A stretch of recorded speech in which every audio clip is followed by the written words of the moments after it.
every situation, God has something to say. When you come, I'll talk about your father's issue. Because it is still in the name of Jesus.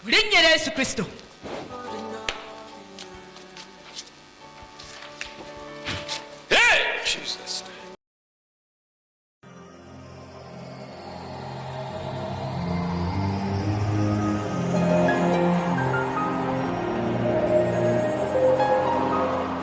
My name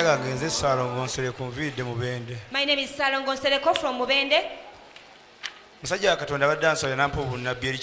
When man of God was praying for me, he gave me a prophecy concerning my father. When you come, I'll talk about your father's issue.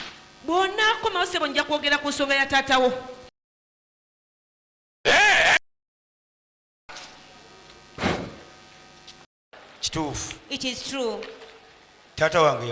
My father died.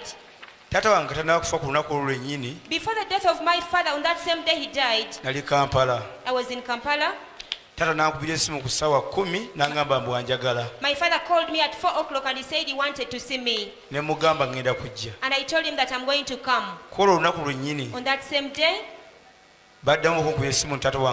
next time they called me, they told me that my father is dead. But he wasn't sick. He had 2 friends.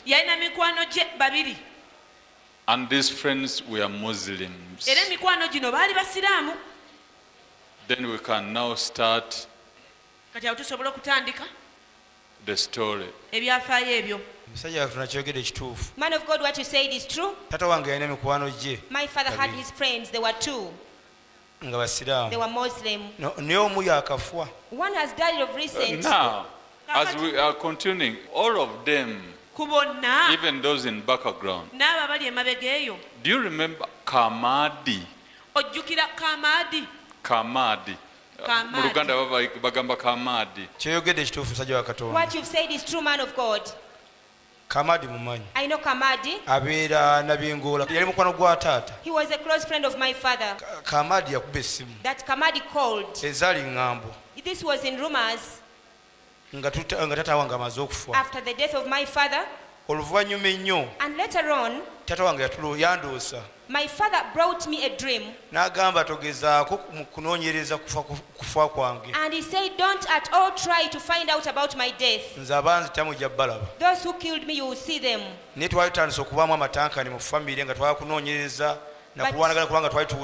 we had started trying to investigate in the family because we were hearing rumors left and right. It is true that when my father died, they did tracking on his phone. And the gentleman, man of God, has talked about called Kamadi, called him to go and buy groundnuts. Yet the groundnuts were not there. He died in the middle of the way when he was going to the journey where he had called him to go. They just found him lying down there dead. But later on, there's a gentleman. He was during the time of the campaign. He released the word in public and said, if we were able to remove Mzee Issa, what about the rest? That gentleman is called Kabito. We kept quiet about it. We reported it to police. Police tracked those voices. And again, my late father brought us a dream and he said, you people don't wage a war at all. You're going to kill each other. Afterwards, we discovered that those very people, the Kabito, are the same who are in-laws. They married from our family. So, what man of God has said is true. So, this issue, don't follow it. Because it is a secret issue. And it has a property issue. Man of God, what you're saying is true. Their wrangles concerning land. Some days back, they attacked us with guns. They wanted to shoot us. So we left this land and we gave it to them. So that is why I told you, I'll remind you the issue of your father, so that you don't die like him. There is a man who walks like this. Is a little bit tall. I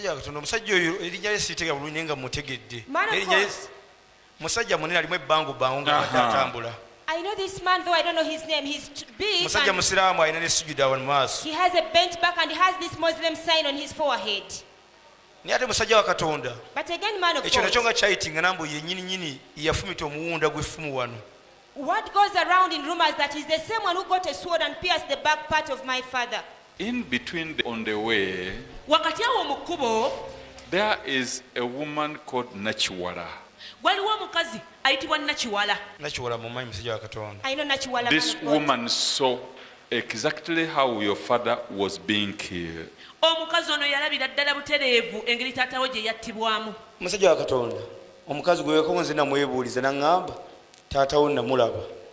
God, the woman you're talking about.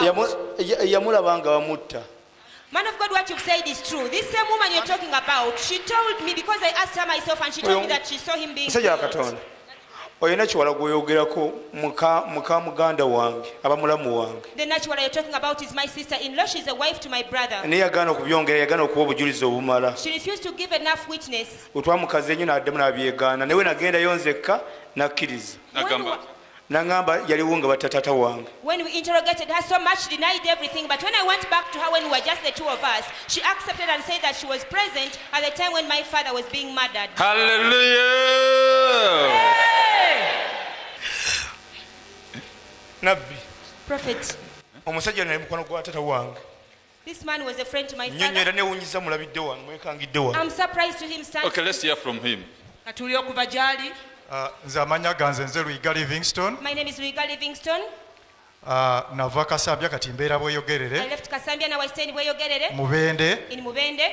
Twabeera wamu gye nabeera eri wange mu kyalo mubano. In the village there, this is one of the boys who are born there. Ono bamuyita Nsereko. He's called Nsereko. Ne taata we bamuyitanga Nsereko Isa. His father's name was Nsereko Isa. N'olwekyo nabbi byayogedde byonna bituufu. Omusajja yafa olumbe olutamanyiddwa. All that prophet has said is true, because this man died of strange sickness. It's all very true. Kati bano bajjamu enkana bino bagamba bintu bino mugande empola. These people got tembigendako nnyo. We told them to go slow with the issue. And I'm surprised to see him here. Bano basiraamu. These are Muslims. When I saw him on the screen, I said, let me go and confirm this prophecy. His father was a close friend of ours, but he died in a strange way. He was a businessman, had a maize mill. Thank you for coming.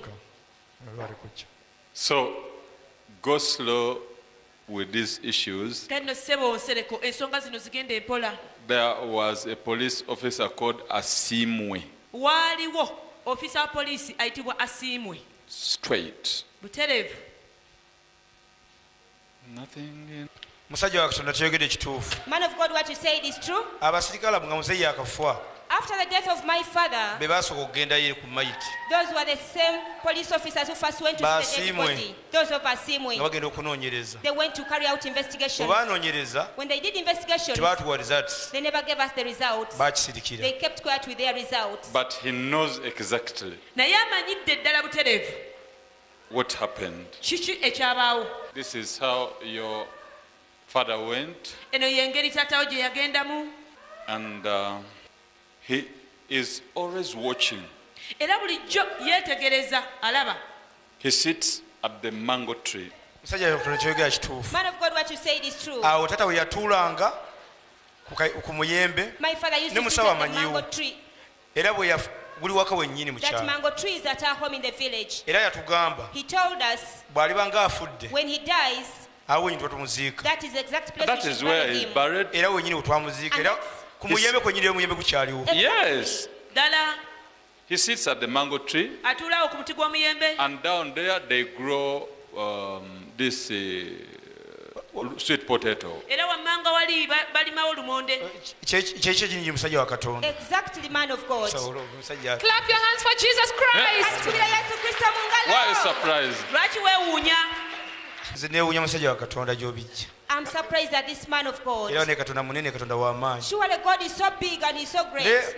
Musajja wa Katonda kambuuze. Man of God, let me ask a question. Wembeera ewaka ewange mu nju. When I'm in my house at home, Tata nzigira nnyo. my father often appears Era to me. manyi okweggalya mu nju ne nkaba nzekka. And at times I lock myself in the house and I cry. Mbeera mulaba. I always see him. Lumu yandoosa nga ndaga eddaame gye liri. One time he gave me a dream and he was showing me where the wheel is. Baganda bange nababulira ne banyooma era twakigendera ku naye nga yandaga we liri. When I told this to my siblings, they despised it, but exactly my father showed me in the dream where the wheel is. Ne olumu ne mba nvuga mmotoka era nzigira ne nteka okukaba nzekka nga ndi mu mmotoka. Even at times when I'm driving, my father appears to me and I start crying alone when I'm driving. Obuzibu bwe nnina kati. That is Because the problem. they killed him, his days were not finished. So he has not gone to heaven. He's seated in the mango tree. Musajja wa Katonda ky'oyogera kituufu. Man of God, what you're saying is true. Kubanga n'omusika yennyini ennaku zino abadde atawaanyizibwa. The hair has been having troubles these days. Because your father is as if he's still alive. Musawo biwulira. You hear this? So now I pray for you. Normally on Thursday evenings, he appeared to you too much. Nnyo nnyo nnyo nnyo. That is very true. Musajja wa Katonda ky'oyogedde kituufu. Man of God, what you've said is true. Nsonyiwa okutula bwe ndi neewuunya buwuunya bigambo gy'obijja. Forgive me to look at you like this, but I'm surprised at where you get the words Ate nga from. bituufu. Yet they're all true. Ekirala musajja wa Katonda kankubuulire kino. Another thing, man of God, let me tell you this. Nazaala abalongo. I produced twins. Balina omwaka gumu. They are 1 year old. Sinayo kabbo konna. I don't have any baskets. Sibabatizzanga sikolanga baki. I've never baptized them. Ne baleka mu bbanga bwentyo. I left them there in space. Balamu bali bulungi. They are alive and well. Ne mba nsaba kwebuuzaako abalongo abo mbakolere ki. But I ask you, advise me Bring what them, should I I do? bless them in Jesus' name. That's all. There's no problem. No problem. So why are you surprised? Neewuunya bingi ffe tubeera wala.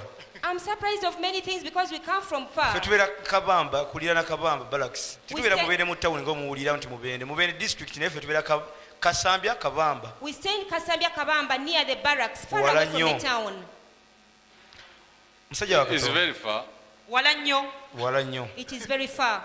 Era wenda wekyogerera wa neewuunya nnyo. And whatever you've spoken from here, I'm so surprised about Ate it. okuva mu ttawuni ogera mu kyalo era wala nnyo. And still from the town up to our village is so far away. Awali omuyembe gw'ogambye. Where that mango tree is, which you have talked about. But Jesus knows what is all about your place. You know that man Kimboa? Musajja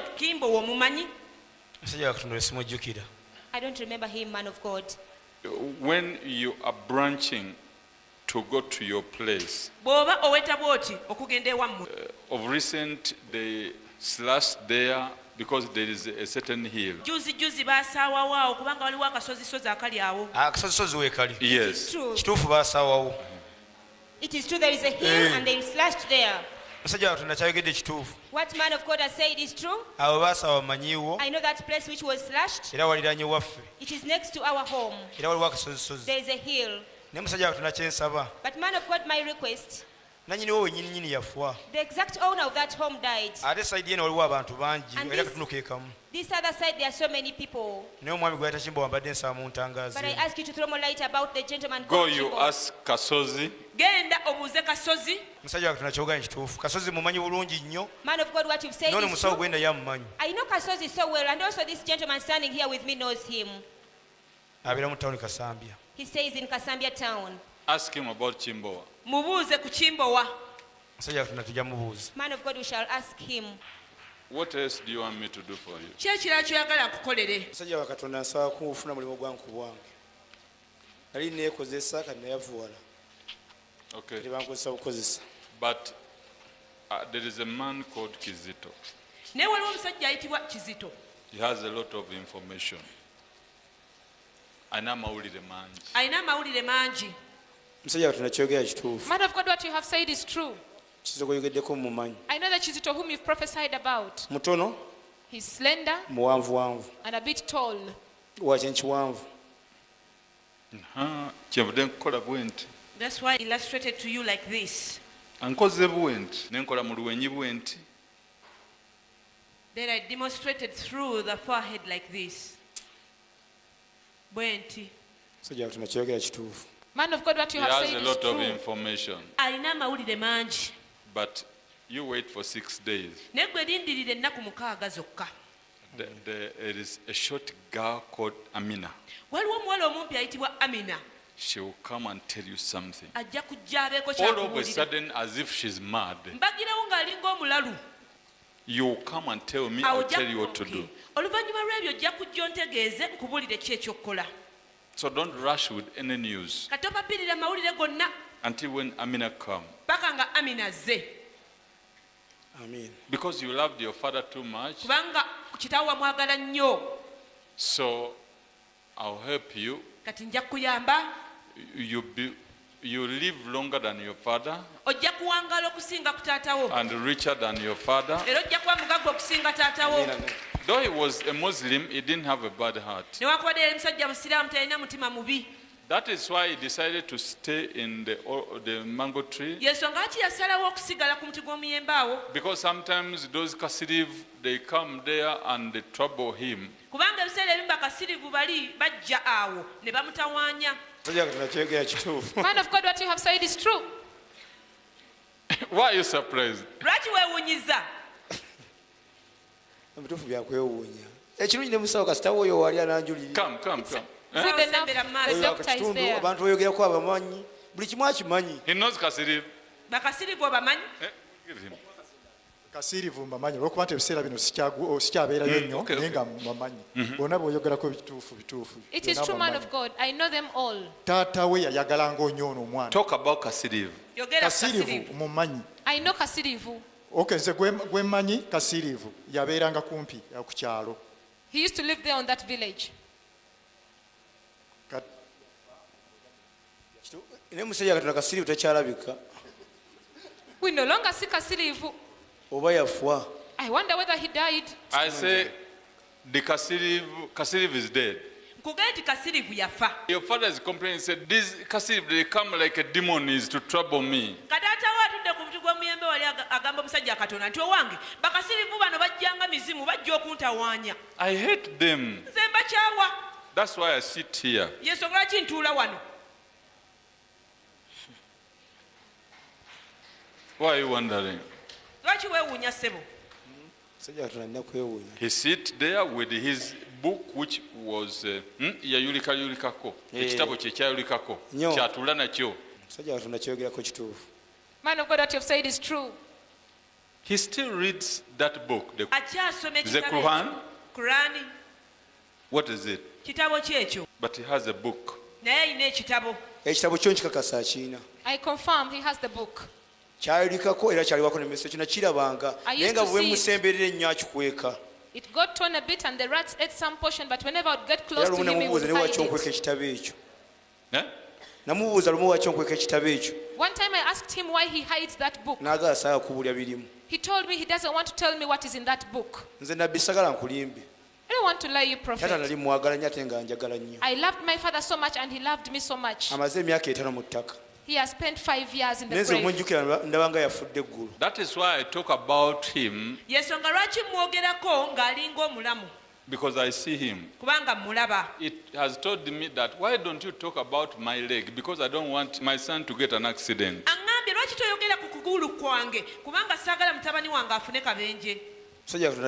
What you've said is very true, man of God. I have numbness in my leg. But he has told me, why don't you talk about that leg? Because I don't want... Yes. Man of God, it's the real leg. This is the because very I don't right want my leg. son to get an accident. Now, have you known that I've talked to him? I can't deny.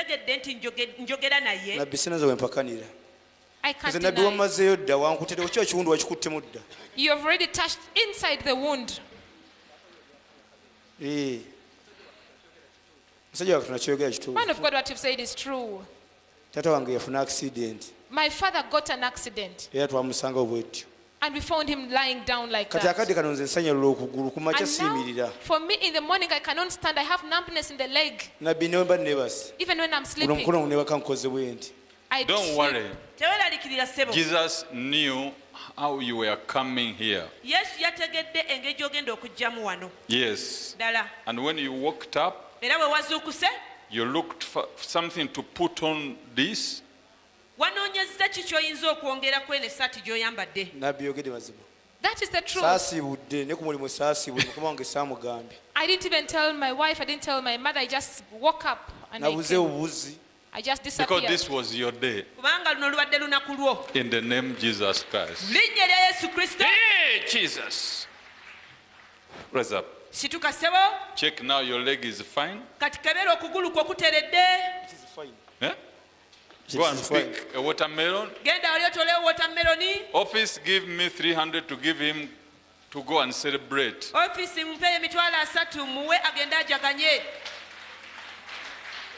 Clap for Jesus. Give him a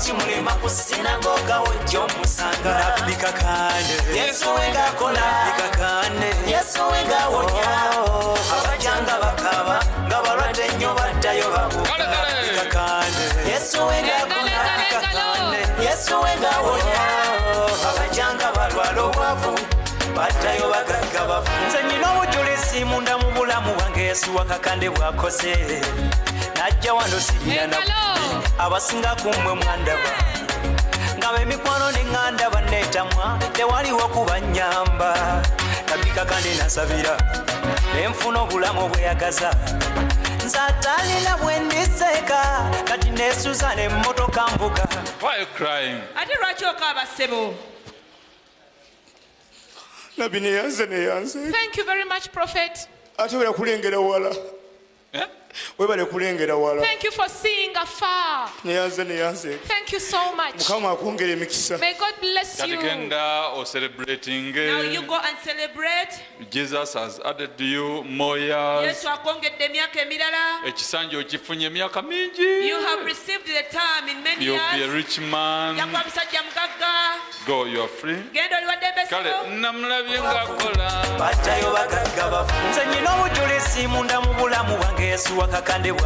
you, Jesus. Najja wano sirina na bwembi abasinga kumwe mwandaba